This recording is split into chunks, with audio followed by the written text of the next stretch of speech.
Assalamualaikum warahmatullahi wabarakatuh. Kita kembali ke live ketiga. Saya habis pulang dari Peruri Properti untuk mengadakan rapat-rapat event. Saya juga habis dari mana, dari Ninja Express, terus keliling-keliling lah tadi lah, urusan relawan lah. Saya masih relawan. Ini part ketiga. Kemarin part 1 udah, part kedua udah, part ketiga. Kita tunggu dulu. Oke, tadi saya barusan teman-teman tadi suara kita didengar. Tadi kita sudah ngeritik yang Tegal. Alhamdulillah Pak Ganjar Pranowo tadi menghubungi saya, mencari nomor telepon saya, DM, dan Pak Ganjar langsung menegur wali kota Tegal.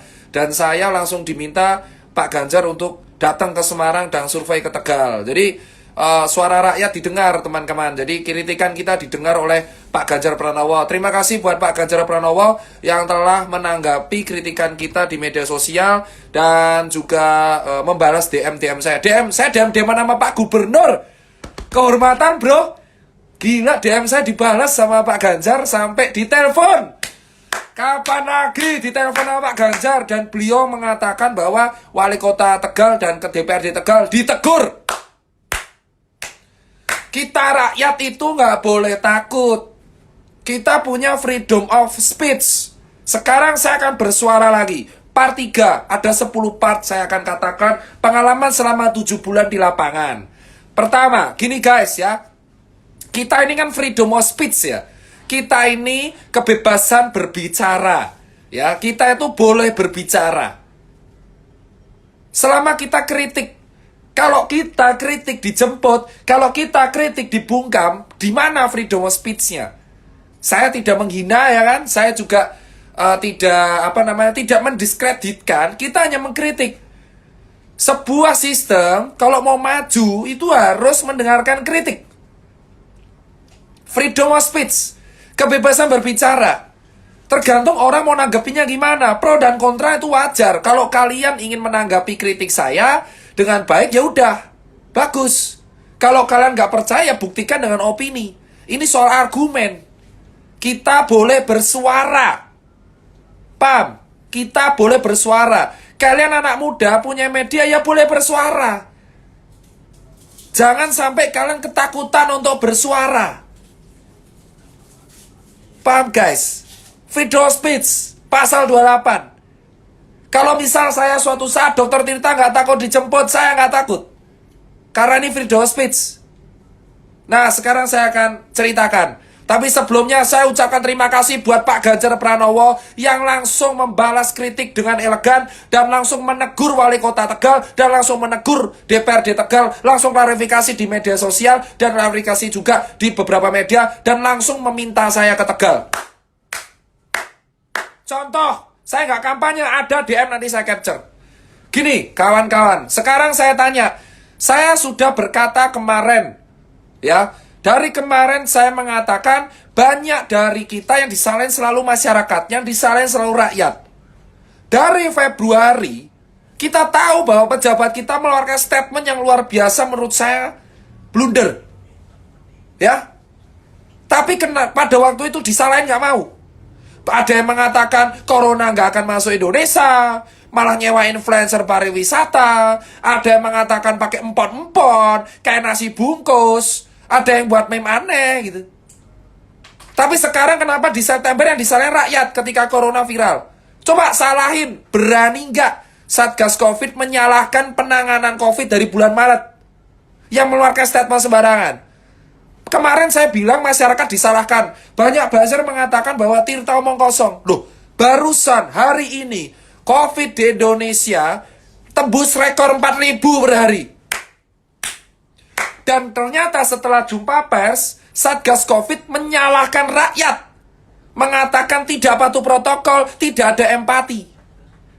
Datanya dari mana bahwa rakyat gak patuh? Apakah ada data bahwa rakyat gak patuh? Saya buat pameran event di Jogja, patuh semua. Kenapa rakyat yang harus disalahkan? Sesuai dengan apa yang saya katakan kan dari kemarin di Instagram, bahwa rakyat selalu menjadi tameng untuk disalahkan. Kenapa rakyat gak boleh nyalahin pembuat kebijakan? Ketika rakyat bersuara, ketika WNI bersuara, freedom of speech, untuk menyalahkan sebuah sistem, kita dianggap Kenapa pemerintah yang disalahkan? Ujung-ujungnya nyalain pemerintah. Lah, terus kenapa pemerintah nyalain rakyat? Woi, kalian itu di puncak pimpinan karena rakyat. Yang milih rakyat. Kok kita yang disalahin lagi? 270 juta orang disalahin lagi. Karena COVID nambah 4.000. Kalau memang ujung-ujungnya COVID menyalahkan rakyat, kenapa kita nggak boleh balik nyalain kalian? Ini kan freedom of speech. Di bulan Februari, cek semua media, itu beritanya apa? Beritanya apa? Semua mengatakan COVID, Corona tidak akan sampai ke Indonesia. COVID enteng, COVID ringan. Sekarang September tambah 4.000 yang salah rakyat. Kalau memang dengan gampang menyalahkan, kita juga bisa nyalain sistem. Oke, kedua, saya akan bongkar nih sistemnya. Tadi, di poin ketiga di detik.com, Satgas COVID mengatakan, kalau positif COVID, jangan takut, karena ditanggung BPJS atau tidak. Paham ya? Kalau positif, itu perawatannya, swabnya akan ditanggung oleh pemerintah. Sekarang saya tanya, kalau ada orang ngecek swab dan ternyata negatif, suruh bayar sendiri. Nah, terus aku mending positif. Sekarang paham kenapa ada isu positif dan di-COVID-kan? Paham? Karena kalau positif, itu biayanya ditanggung pemerintah. Lu masuk akal gak sampai sini sekarang? Masuk akal gak sekarang sampai sekarang? Kalau positif COVID, ini yang bilang Satgas COVID loh. Tenang saja, kalau positif COVID gak usah takut. Karena swab test dan perawatan kalau positif COVID itu ditanggung oleh pemerintah. Benar, kalau negatif gak ditanggung.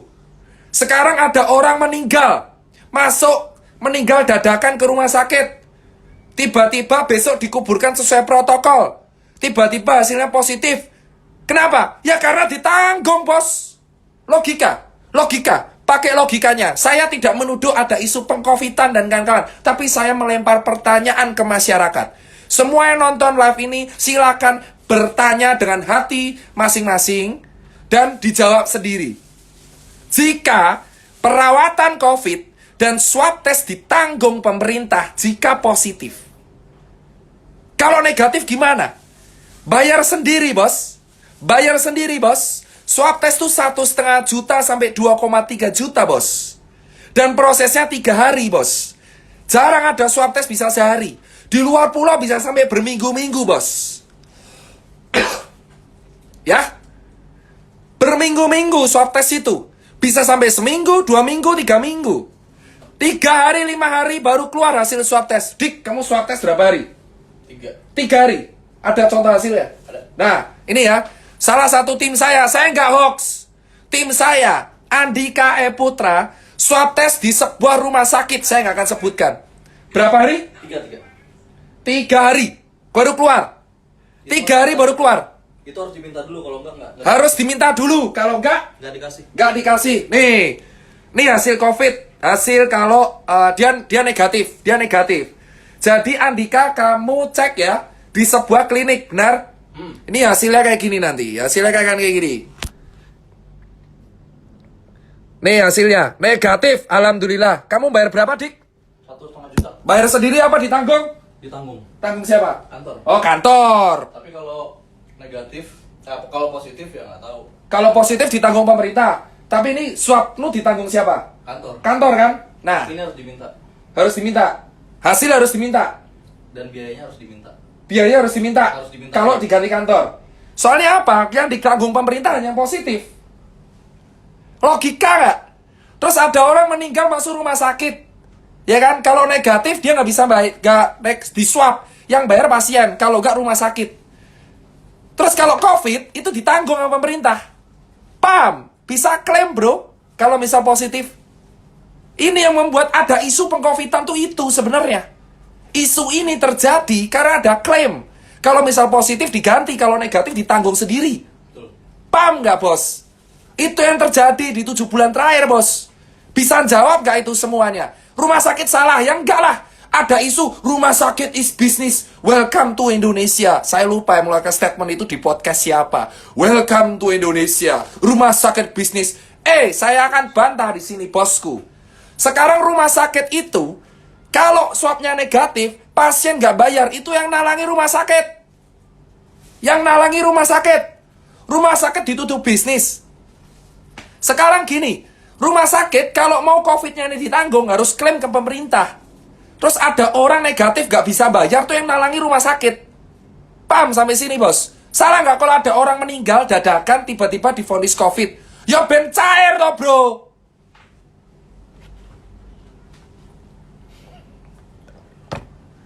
Ya ben cair lah, bro. Intinya gimana? Sabar dulu, intinya gimana? Kamu dengerin dulu. Ini namanya menciptakan pertanyaan dan kalian jawab sendiri.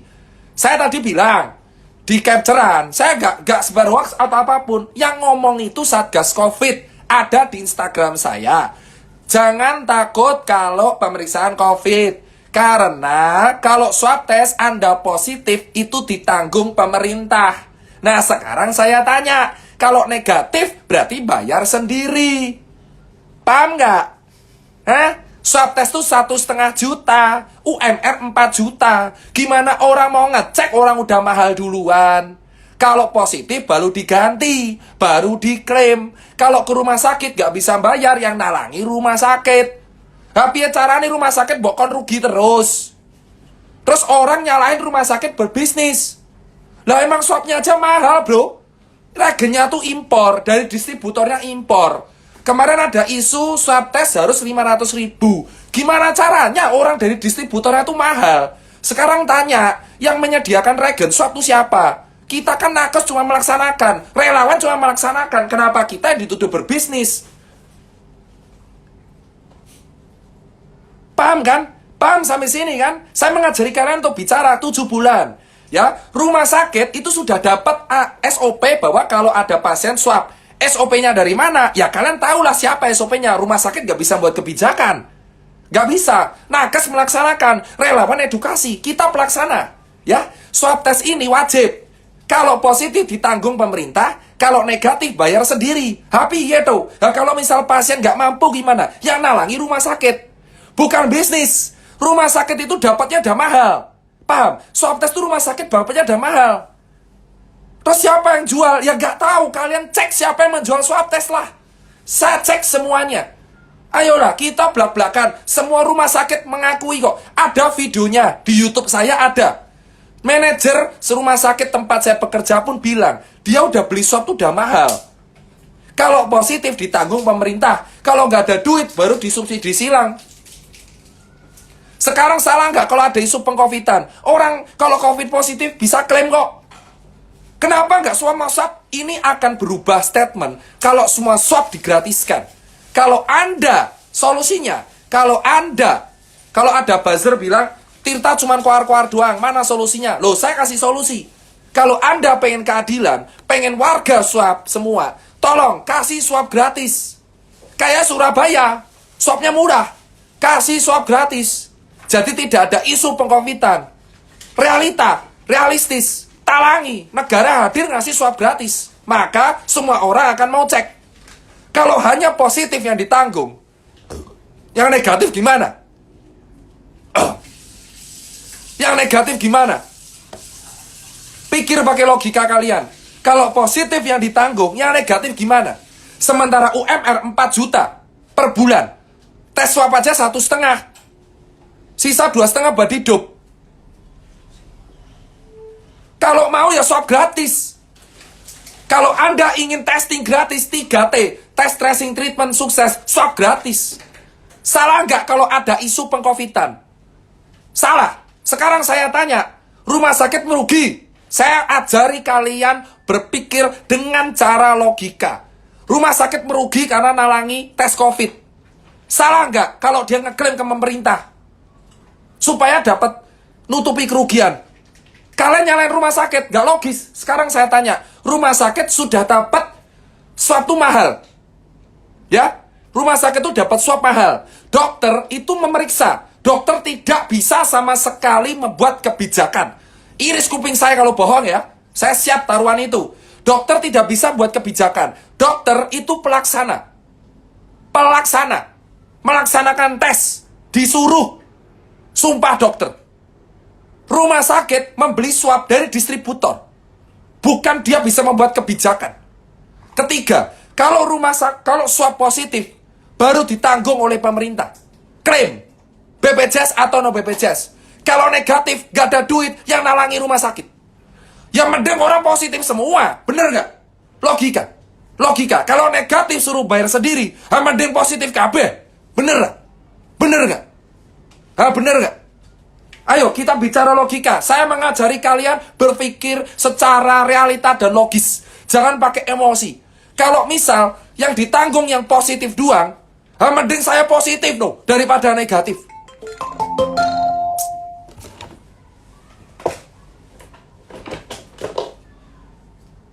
Bener gak?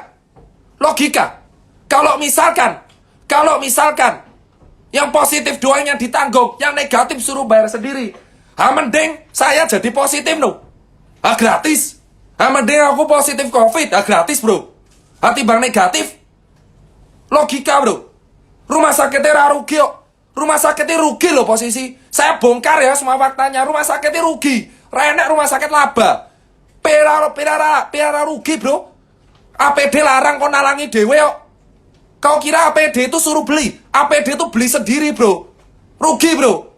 APD ki kon tuku dewe. Poramu medase.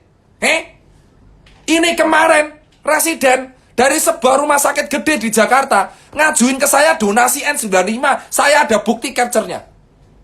Residen ngajuin ke saya donasi N95. Apa ora mesake? Dokter suruh ngerawat pasien cari APD-nya sendiri. Itu fakta di lapangan. Mau sembunyi dari mana lagi? Paling mentok Instagram saya hilang. Atau paling mentok saya dijemput. Tapi fakta, saya masih dapat chat ada orang dokter minta donasi APD karena udah nggak tahu beli N95 di mana. Jadi dokter-dokter disuruh merawat pasien, suruh memeriksa, tapi nggak tahu beli APD di mana. Anda kalau bilang nggak tahu, bohong. Tahu itu, capture-nya ada di saya. Saya mendapatkan permintaan N95 dari sebuah dokter residen di rumah sakit besar di Jakarta. Ada bukti chatnya. Kalau saya share, viral itu pasti. Dan akan kayak, buset September bro, ada orang ngemis N95. Gila nggak? Bro, rumah sakit sekarang semua rugi bro. Sekarang saya tanya, kalau rumah sakit rugi, dokternya kelelahan, relawan kelelahan, rakyat kelaparan, swab tes mahal, yang diuntungkan siapa? Sekarang kalau positif baru diganti pemerintah. Gimana padahal salah satu cara menangani COVID adalah meningkatkan 3T, test tracing treatment. Di lapangan test tracing treatment harus jadi. Gimana orang mau tesnya mahal. Kalau Anda pengen tesnya naik, gratis dong. Anda punya duit, anggaran puluhan triliun. Kasih tes gratis untuk warga Jakarta, bos. Kasih solusi.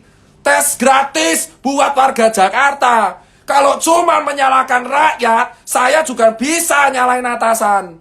Resiko cuma hilang Instagram. Resiko cuma dijemput. Ujung-ujungnya masuk bui. Kalau cuma bisa nyalain, saya juga bisa nyalain. Gak ada orang bilang partai. Tidak ada partai di sini. Semua orang nyalain rumah sakit. Semua orang nyalain dokter. Tahu nggak faktanya? Swab itu belinya udah mahal. Kalau positif baru dibayar pemerintah. Kalau negatif baru bayar sendiri. Salah nggak ada isu di COVID kan. Wong yang positif doang yang dibayarin. Mending saya positif kalau tes daripada negatif. Enak. Dibayar yuk. Negatif kon bayar dewe. Ayo mengles beneh.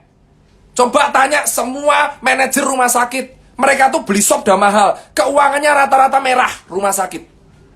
Dokter, itu kasihan bro. Sudah di lapangan, gak tahu kapan pulang, gaji belum tentu cair, suruh dihujat masyarakat. Kalian semua cuma diadu domba, tahu gak? Untuk menghujat dokter. Dokter ini salah, dokter ini gur pelaksana. Aku saksine bro, neng lapangan kaya apa? Dokter cuman pelaksana. Kita tuh melaksanakan SOP. Nek dewe nglawan, izinnya dicabut. Ngerti pura? Kowe ngerti pura? Nek misalnya dokter nglawan, izinnya dicabut. Paham sampai sini bos. Berapi-api nih bos. Karena faktanya udah ngomong sendiri. Kalau misalkan positif baru dibayarin. Kalau Anda, wahai para penguasa, ingin COVID selesai, Solusinya 3T, tes, tracing, treatment. Ya tolong perbanyak tes swab gratis untuk rakyat. Kalau nggak bisa swab gratis untuk rakyat, jangan salahin rakyat, bos. Dari Februari, statementnya aja bercanda. Terus ngapain rakyat yang disalahin terus? 7 bulan tuh bukan waktu yang bentar. 2 bulan bentar lagi lahir buah anaknya. 19 10 hari.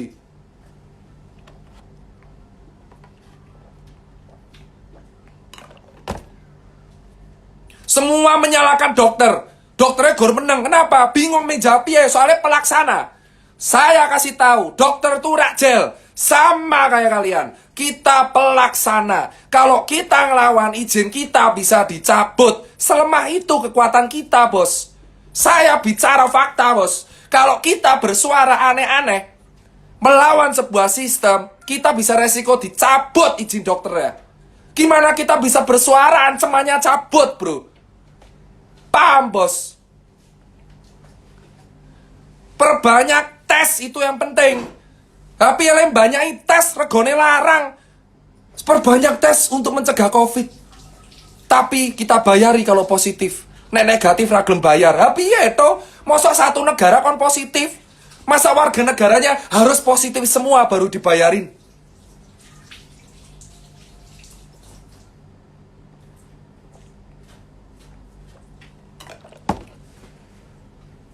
Tadi kita lihat rakyat disalahkan, tapi malah oknum-oknum pejabat di Tegal membuat dangdutan. Dangdutan. Dan yang minta maaf sampai Pak Ganjar. Pak Ganjar DM saya sudah negur Mas Tirta. Piye Jal? Jika pejabat daerah-daerah yang tingkat kota aja nggak disiplin, kenapa rakyat yang disalahkan? Solusi itu dari awal sudah ada. Perbaiki fasilitas kesehatan. Perbaiki fasilitas kesehatan. Perbanyak swab tes secara gratis. Saya nggak mau nyalain pejabat siapapun. Tetapi di bulan Februari semua pejabat berlomba-lomba mengeluarkan statement. Semua nyalain dokter. Kalian tahu nggak dokter itu cuma pekerja di lapangan. Kita juga kerja, bro. Ya nggak, itu di lapangan yang tidak pernah dibongkar oleh media. Dokter itu cuma pelaksana, tugasnya menyembuhkan. Oh ini positif COVID, oh yaudah protokol.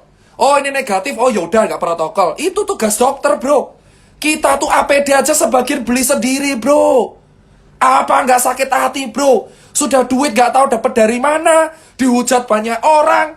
Terus habis itu APD beli sendiri, bro. Ada bukti chat kemarin, dokter teman saya, Aditya Syahda, minta N95, bro. Kasihan, bro. Apa nggak sakit hati, bro?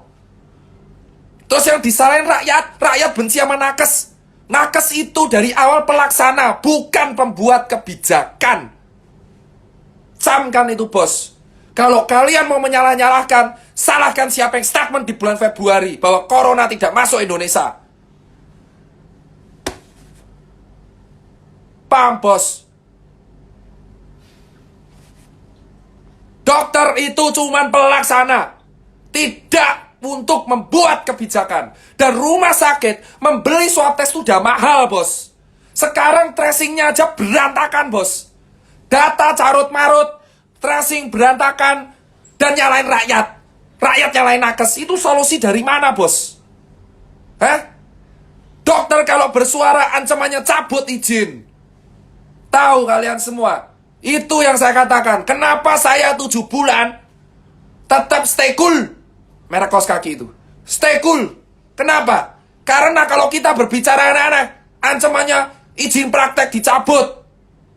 Saya udah ikhlas. Mau kehilangan gelar. Karena saya posisi sudah kehilangan segalanya, bos. Belum sih. Masih ada harta dikit. Kawan saya banyak yang positif. Waktu, tenaga, duit udah hilang.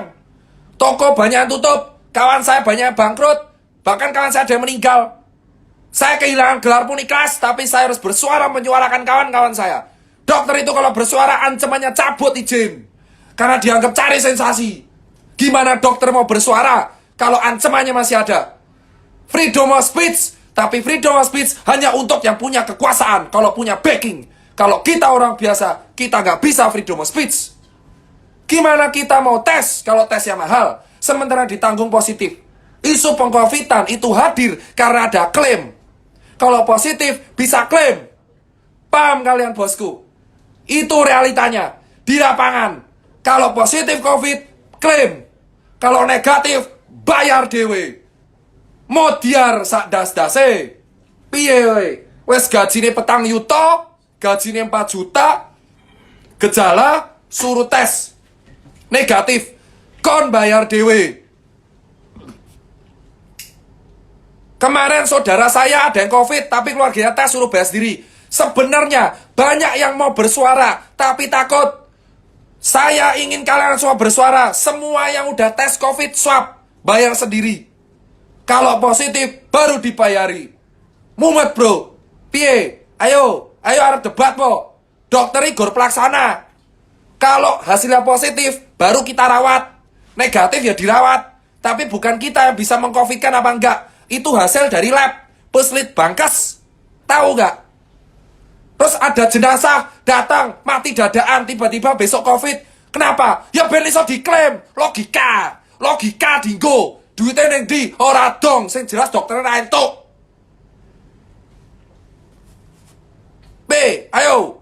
Ono jenazah teko tiba-tiba positif. Hasilnya nggak bisa diminta. Woi, halo Pak Mardigu, mantap. Wah. Datang nih ditonton bosman. Sekarang orang datang. Jenazah datang, ya kan? Gak tahu matinya kenapa, besoknya positif. Kenapa? Ya ben iso diklaim. Karena kalau mau mati karena positif COVID, klaimnya ditanggung pemerintah. Hapiye dase, bos. Hapiye, sistemnya kacau ora. Nek me apik, jane kabeh COVID, mau negatif ora nek swab gratis. Kayak apik. Piye orang bisa jujur kalau misalkan klaim yang positif dapat duit. Piye, bos? Orang mati dadaan ke rumah sakit, tiba-tiba besok COVID. Kenapa? Diklaim ben entuk duit. Emang kalau positif dapat duit. Itu ada klaimnya. Yang ngomong bukan saya, ada di Instagram. Saya capture dari detik.com. Yang ngomong Satgas Covid mengatakan kalau positif COVID jangan takut karena diganti dan ditalangi pemerintah. Berarti itu sama aja membuka jawaban kenapa ada jenazah tiba-tiba positif COVID padahal sebelumnya gak kenapa-kenapa. Paham, bos? Sing jawab Satgas dhewe, udu aku.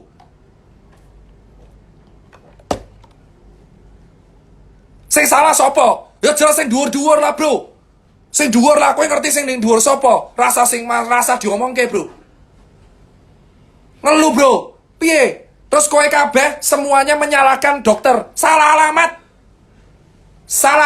nek kowe nyalahke dokter. Dokter sudah berjuang sesuai dengan jalannya. Paham? Relawan berjuang dengan jalannya.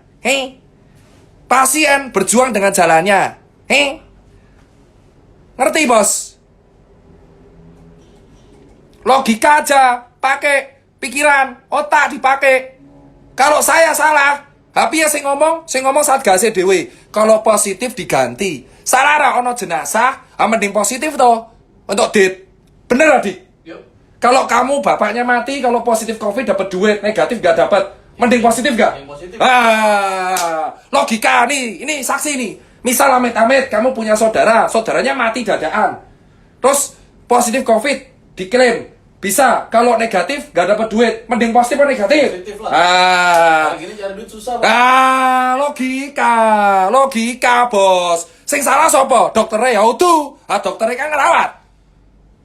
Piye? Sing salah rumah sakit, ya utuh sistem kok. Iki ora nyalake, bro. Ora salah-salahan tapi iki fakta ning lapangan kaya ngono, bos.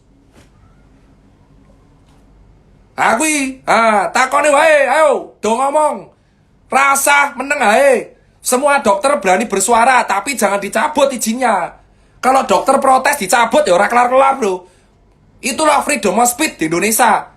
Itu nomor pertama. Kedua, freedom of speech di Indonesia. Orang mengatakan kebebasan berpendapat sesuai dengan pasal 28. Ini Lutfi ngapain kamu urusi anjay-anjay aja? Nonton di sini malah apa? Mau apa kamu? Mau ngecek anjay-anjay di sini? Itu loh dicari Yonglek, gak usah kesini kau. Bos, sekarang saya tanya nih, bos. Freedom of speech di Indonesia, ya. Freedom of speech katanya di Indonesia.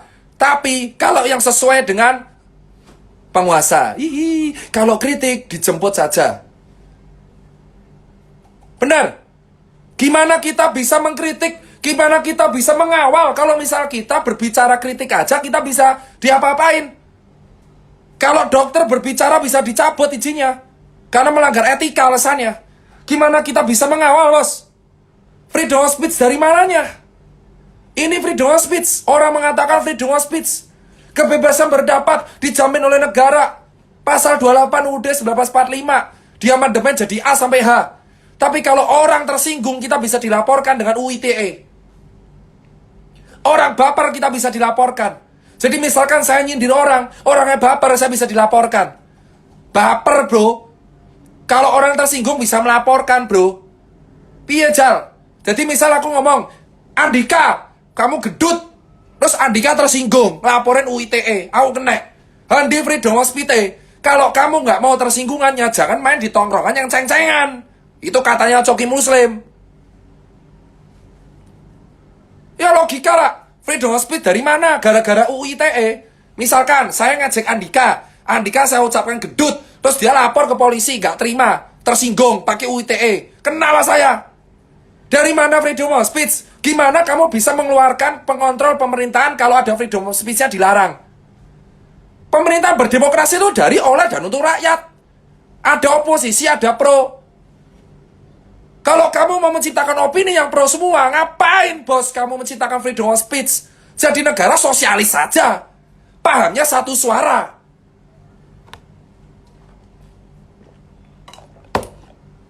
Kalau kita mengkritik, kita dikritisi balik. Sama buzzer, doxing, hack.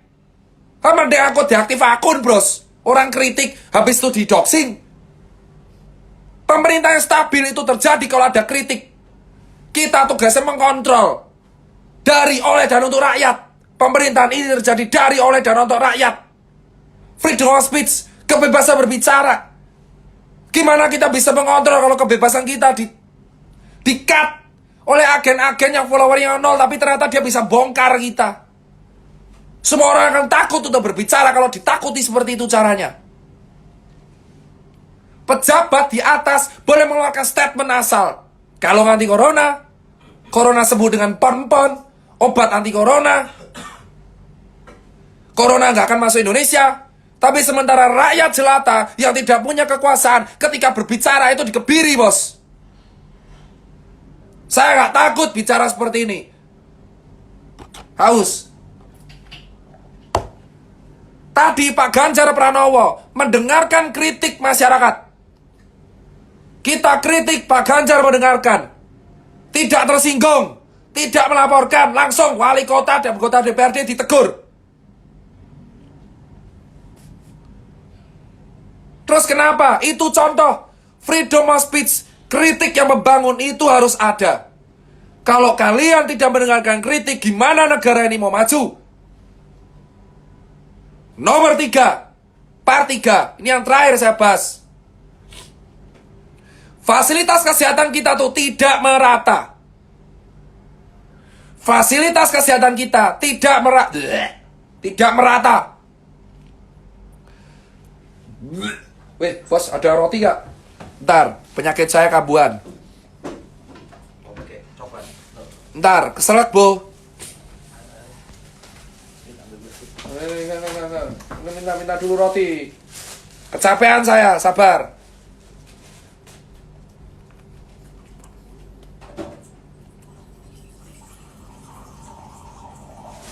Biasa. Sik. Gak masalah, belum turun. Naik. Gert.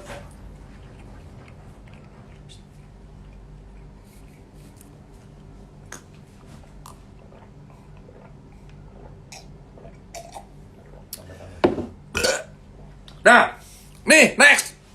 Nah, dah keluar semua asam lambung. Yuk. Nih ya. Nomor 3. Fasilitas kesehatan kita tuh nggak lengkap. Fasilitas kesehatan kita itu tidak lengkap. Paham? Dari tahun 2019, banyak media mengemukakan bahwa fasilitas kesehatan kita itu tidak lengkap. Ya, it means sebenarnya kalau ada COVID, kita sudah pasti akan kalah karena fasilitas kesehatannya nggak lengkap. Kalian bisa cek anggaran APBN untuk Kemenkes itu rendah. Fasilitas kesehatan kita tidak lengkap. APD kita impor, swab kita impor, rapid kita impor. Tidak ada yang lokal pride, nggak kayak sepatu. Paham? Gimana kita mau menang melawan COVID kalau fasilitas kesehatannya nggak lengkap? Ada kesenjangan fasilitas kesehatan antara Jakarta dan Papua. Dari Sabang sampai Merauke, ada kesenjangan di sini. Dari tahun 2019 sudah ada. Dokter kekurangan dokter. Kekurangan dokter umum, dokter spesialis, dokter edukasi, fasilitas kesehatan, bed, ICU, isolasi, kita kurang. Di bulan Maret, di bulan Februari, pejabat mengatakan dengan enteng corona nggak akan masuk Indonesia. Karena kita ras Melayu. Sementara sekarang kita kekurangan apa tuh? Fasilitas kesehatan, kekurangan swab, penuh bed ICU. Gimana sebuah negara bisa dikatakan stabil kalau struktur kesehatannya nggak siap? Fasilitas kesehatan kita tidak siap, bos. Saya berani mengatakan ini, bos. Fasilitas kesehatan kita tidak siap. Dari 2019 sudah dibuka oleh beberapa media.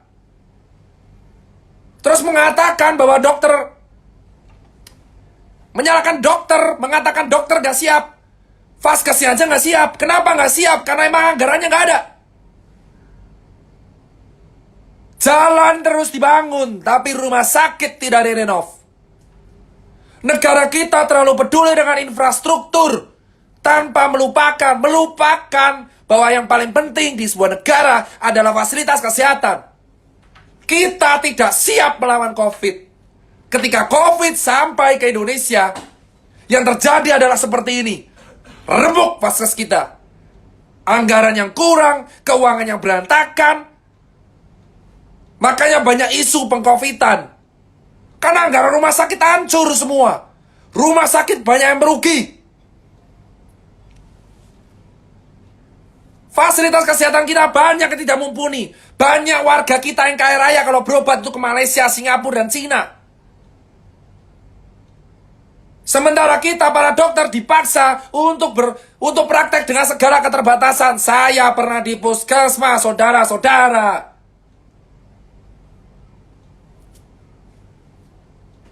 Semua dokter itu sadar dengan penuh. Banyak rumah sakit tempat mereka bekerja itu tidak sesuai dengan standar. Dan gak ada duit untuk mengupdate peralatannya. Satu ventilator harganya 400 juta. Satu ventilator 400 juta. Jika banyak pasien COVID di Indonesia, gimana kita bisa survive? Ventilator 400 juta, saudara, bos. Fasilitas kesehatan kita tuh gak lengkap dari awal. Akui bahwa Indonesia gak siap melawan COVID. Jangan menyalahkan rakyat.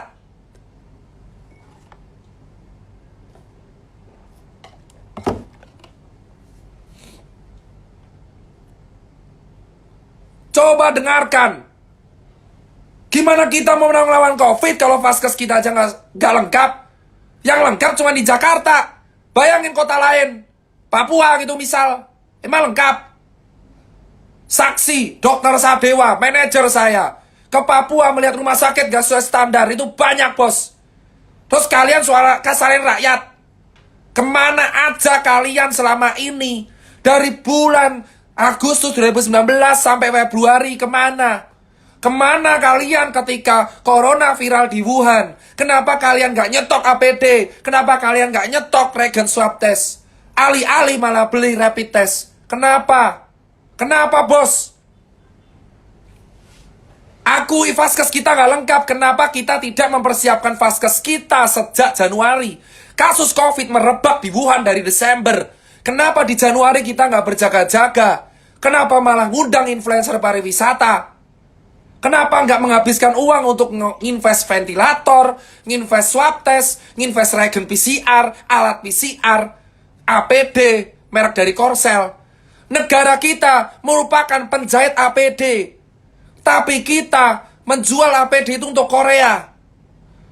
Kita tidak bisa menghasilkan APD sendiri karena kita nggak punya teknologinya. Sekarang ketika kita kayak gini kalang kabut karena nggak ada anggaran. APD semua impor. Yang lokal pun baru ditemukan beberapa bulan terakhir. Kalian jangan buta dan kalian jangan tuli, bos.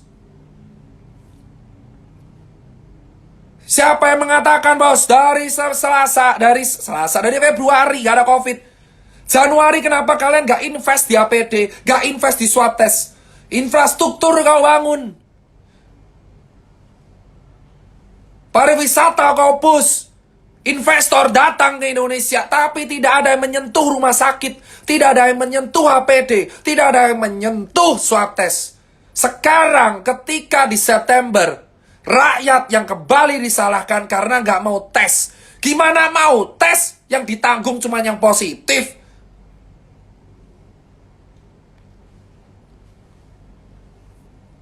Vaskes itu salah satu penunjang paling penting di sebuah negara. Vaskes, jika karena saya speech seperti ini, saya besok dijemput, dihack, didoxing, akun saya hilang. Itu sudah resiko.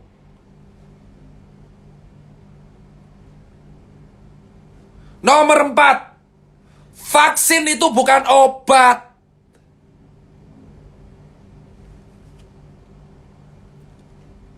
Kok Pak Tirta nggak tanya lab janji Pak Anies? Loh, saya nggak nyalain semuanya. Mau Pak Anies, Pak Ganjar, Bu Kofifa, saya bilang swab tes harus semua rakyat. Ini nggak terkait politik. Saya kritik semuanya, emang ini sistem. Yang menyediakan swab tes itu siapa? Bang, saya kan dokter dan relawan. Bodoh amat soal kebijakan. Kita kan pelaksana.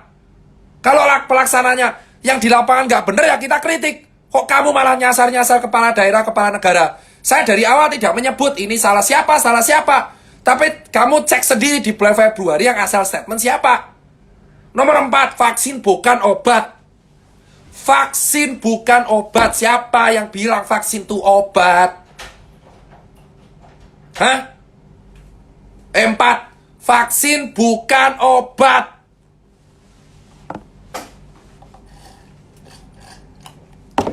Vaksin hanyalah sebuah sarana untuk membuat antibodi aktif untuk mencegah. Vaksin bukan obat. Vaksin itu merupakan virus yang dilemahkan atau dimatikan untuk dimasukkan ke dalam tubuh manusia untuk menimbulkan antibodi aktif alami untuk melawan COVID. Jadi, vaksin itu mencegah. Kayak BCG buat TBC. Vaksin TBC itu BCG. Obat TBC itu rifampicin dan kawan-kawan. Beda. Semua pejabat salah mengartikan. Vaksin bukan solusi. Vaksin itu pencegahan. Jangan menyebarkan info yang salah, bosku. Vaksin bukan obat. Vaksin itu pencegahan. Paham? Contoh TBC, vaksinnya BCG, obatnya RHZE. Ada rifampicin salah satunya. Vaksin bukan obat. Jangan memberikan harapan palsu pada rakyat.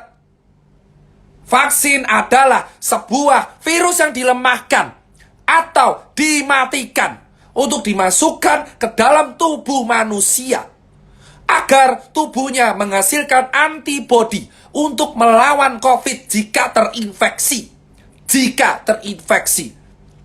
Vaksin pencegahan. Tidak ada yang 100% aman di dunia ini dari COVID. Ada yang gejalanya ringan, ada yang berat. Emang vaksin solusi? Kita vaksin itu baru diteliti tahap 3. Keluar ya pun baru Maret.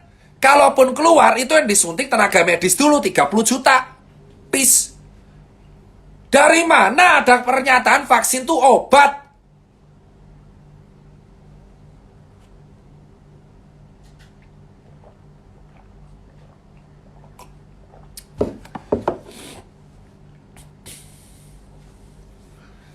Kalau nakes mau divaksin duluan, saya siap untuk melihat efeknya kayak apa. Saya nggak masalah mau vaksin beli, mau vaksin apa. Tapi yang jelas, bosku, vaksin itu bukan obat. Vaksin adalah sarana pencegahan.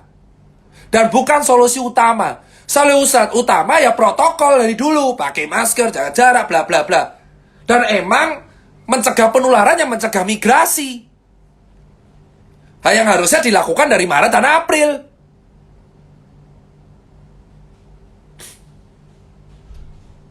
Obat COVID itu enak, bro.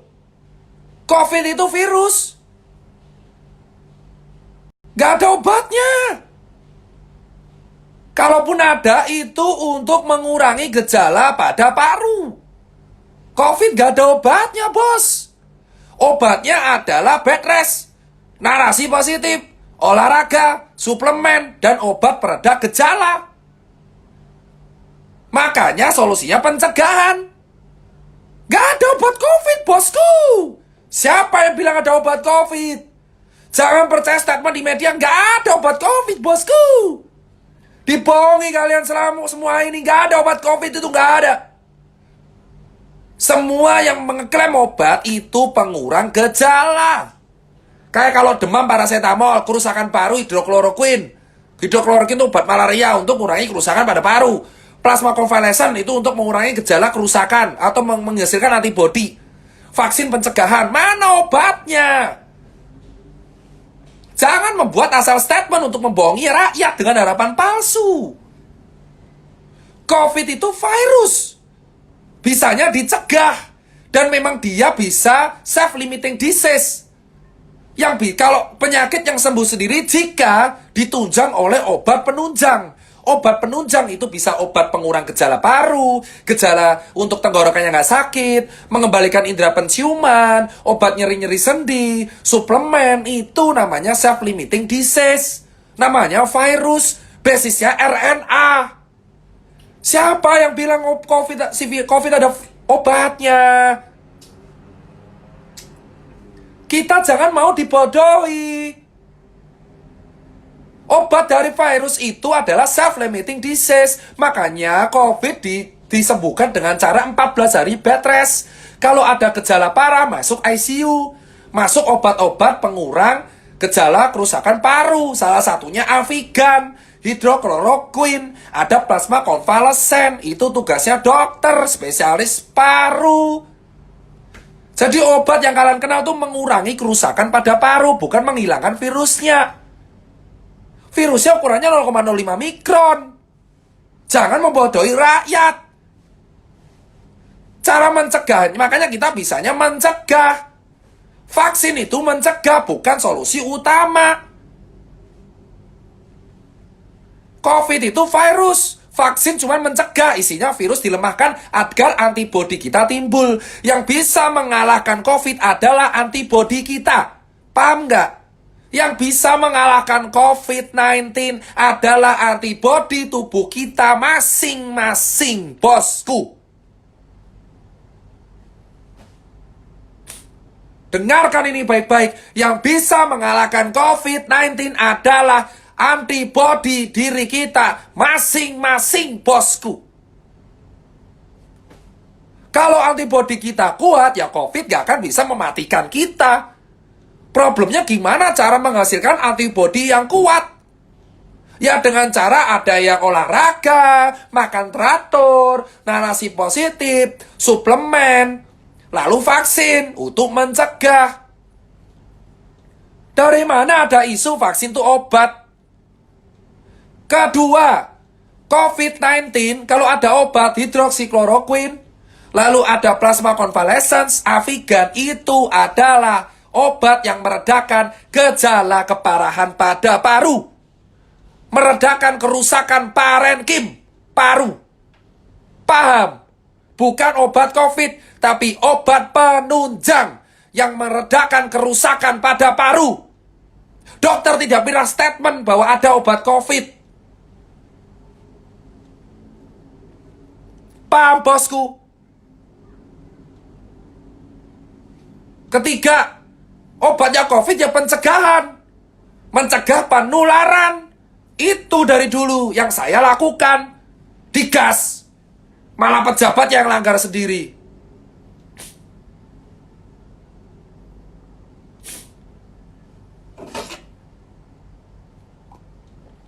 Kalian semua terlalu banyak dibohongi oleh pemberitaan media.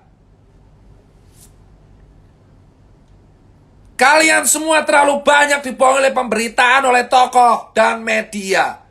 Faktanya obat COVID itu udah ada.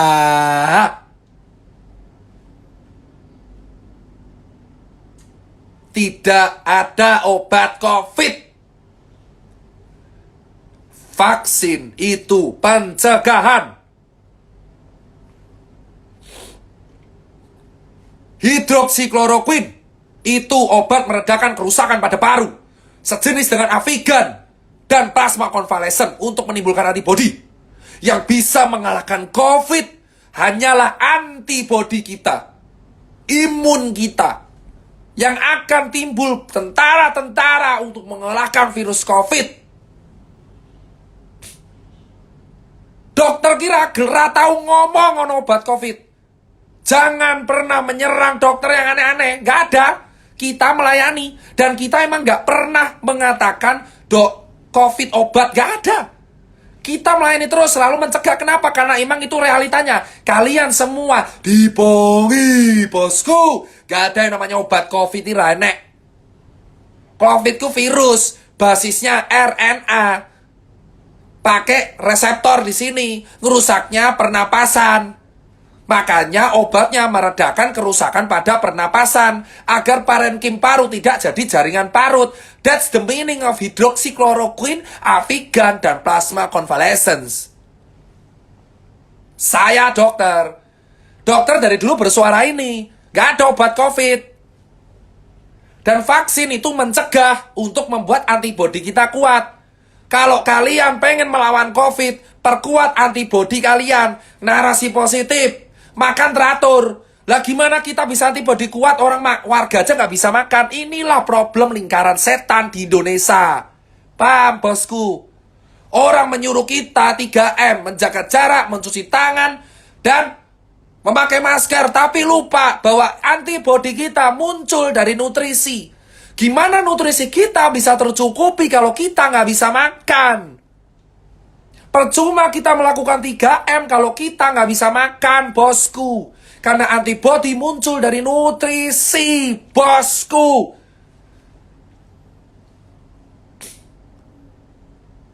Itu yang jadi hal paling penting. Antibodi muncul dari nutrisi. 3M itu hanya mencegah droplet masuk, tapi inti sebenarnya adalah antibodi kita. Gimana antibodi kita masih mau kuat kalau kita nggak bisa makan?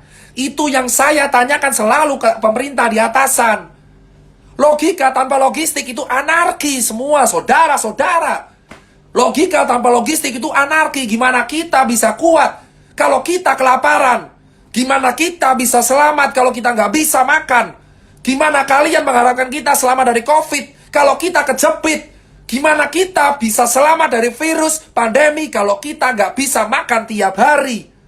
Kalian yang duduk di atas itu bisa makan 3 kali sehari dengan buah-buahan dilayani oleh ajudan. Tapi di bawah rakyat kelaparan.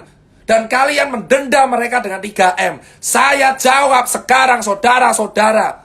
3M tidak akan berguna kalau tidak diiringi nutrisi yang baik.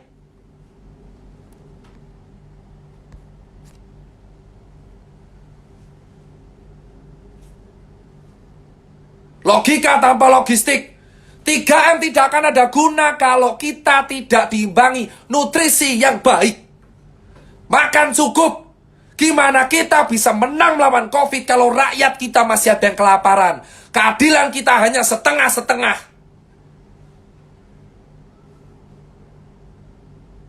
Paham? 3M, 3T, dan nutrisi. 3M, memakai masker, mencuci tangan, menjaga jarak, tes tracing treatment. Itu nggak akan ada gunanya kalau warganya kelaparan. Karena yang paling penting adalah antibodi. Gimana kita bisa menampilkan antibodi kalau nutrisi kita tidak tercukupi? Karena nutrisi itu awal dari imun yang baik. Karena virus COVID gak ada obatnya. Obatnya antibody. Gimana itu media memberitakan obat COVID ditemukan? Obat COVID ditemukan. Obat COVID ditemukan.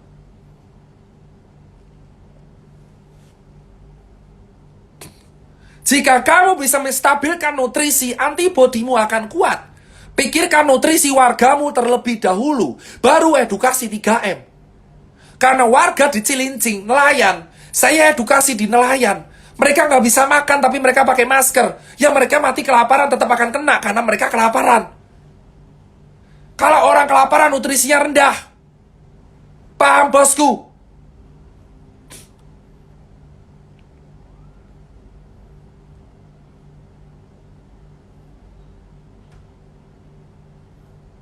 Saya nggak bahas apalah itu karantina PSBB. Karena udah telat semua. Nggak usah bicara soal karantina, lockdown, PSBB. Karena itu harusnya dibicarakan di bulan Maret, April, Mei. Yang penting Jakarta dulu. Tapi yang saya bilang sekarang adalah penuhi nutrisi warga agar COVID bisa dicegah. 3M tidak akan berguna kalau misalkan warganya kelaparan karena antibodinya juga rendah. Antibodi tercukupi kalau nutrisinya tercukupi. That's it, bro. That's it, bro. Obat COVID ini enak. Obat COVID antibodi masing-masing orang. Vaksin sekali lagi hanya pencegahan. Tidak ada obat COVID. Camkan ini semua. Neymar 4 hari COVID sembuh karena atlet. Kalian cek pebasket. Orang basket kena COVID 4 hari sembuh. Kenapa? Nutrisinya tercukupi. Neymar 3 hari sepak bola positif COVID. Robert Pattinson positif COVID keluar karena nutrisi tercukupi. Itu fakta. Di lapangan, Eropa, Amerika, Cina sudah membuka itu. Nutrisi yang mencukupi itu adalah solusi untuk mengatasi COVID. Kau pengen COVID kelar, kasih wargamu makan. Buat apa kita menjaga protokol kalau warga nggak makan? Nutrisi, itu adalah gizi seimbang, diet tinggi protein, daging-dagingan, karena protein merupakan penyumbang sel imun, leukosit, limfosit itu dari protein. Protein adalah zat pembangun tubuh. Dari mana protein tercukupi? Daging, ayam, dan telur. Lah gimana orang mau makan daging ayam? Susah banget, bos. Gulet-gulet. Protein itu salah satu zat yang bisa mencegah COVID. Namanya zat pembangun tubuh itu protein. Dari tempe, kedelai. Tempe itu kedelai ya. Tempe, tahu, telur, daging ayam, daging sapi. Lah gimana orang mau dapat protein, orang mahal? Kalian semua dibodohi kalau ada obat COVID. Obat COVID itu panganan, bro. Panganan, bro. Wes kuwi jabane, bro. Obat COVID, hidroksikloroquine apa lah, kowe ngerti gak tatoku apa? Tatoku ini di belakang adalah simbol kedokteran. Gambarnya ular. Karena obat itu sejatinya adalah racun. Telur, daging, ayam itu adalah obat COVID. Itu protein. Obat COVID. Cara mencegah. Cara mencegah ya imun yang kuat. Gimana orang mau makan protein, duitnya nggak ada. Buat apa jaga masker kalau nutrisi tidak tercukupi? Pemerintah melupakan salah satu hal paling penting, yaitu nutrisi. Nutrisi. Banyak makan ikan, daging, ayam, dan telur. Yang penting mangan. Itu dulu, Bor. Part 3 selesai. Silakan dipahami, dicek dari awal. Part 4 besok. Silakan dipahami, dipantengi, ditanyakan. Jika besok Instagram saya hilang, kalian tahu siapa yang menghilangkan. Merdeka. Saya minum dulu. Suara saya habis.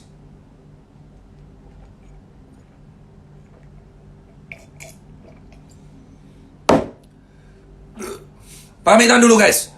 Jika suatu saat Instagram saya hilang atau saya dihilangkan, gak masalah. Mainkan lagu Fish, Berita Kehilangan.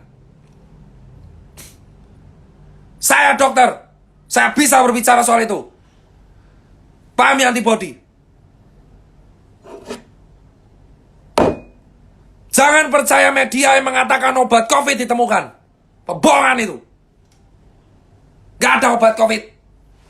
Adanya obat penunjang. Pereda gejala. Rena obat COVID. Pam. Merdeka. Perjuangan gak boleh mati. Kalau sampai Instagram saya hilang, atau saya hilang, saya mati, kalian tahu, yang penting saya bersuara. Perjuangan gak boleh mati, bosku.